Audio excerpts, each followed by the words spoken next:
So here we have the Ford Fiesta on a 19 plate. I'm going to start off by jumping inside the car and running through some controls first of all. Just briefly before we climb inside the car, I think it's worth seeing the boot space. As you can see, plenty of it, and a 60-40 split folding rear seat, so you can increase the space even further should you wish to do that. Okay, now that we're inside the car, we're going to start with the dials. On the left-hand side, we have the rev counter, and on the right-hand side, the speedometer. In the middle at the bottom, we have the fuel gauge and coolant temperature gauges, and above that, the main trip computer section, which includes the total miles for the car.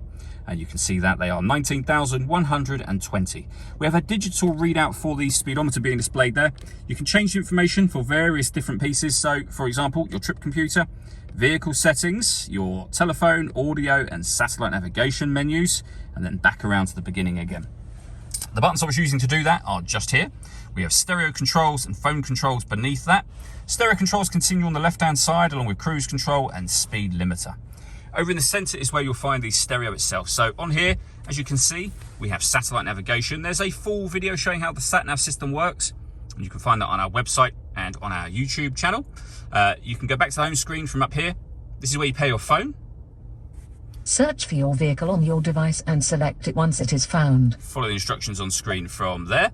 And then audio, we've got AM, FM and DAB radio, Bluetooth audio so you can stream your music wirelessly, and we have two separate USB inputs as well, so if you plug devices into those, they'll appear up here as further options for you. We then have the volume for the stereo.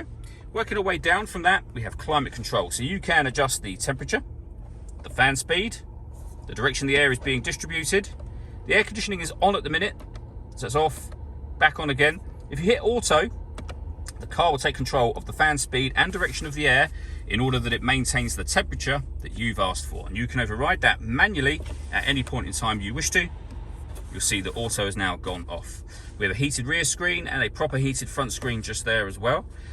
A 12-volt charging socket and USB input, and then a 6-speed manual gearbox. And lastly, these buttons down here. So you can turn off the stop and start, we can turn off the traction control, and we can put the car in eco mode as well. All that leaves me to say is thank you for taking the time to watch this video. If you'd like to come and see the car in person and have a test drive, please feel free to call either of our MJA sites. We'd love to hear from you soon.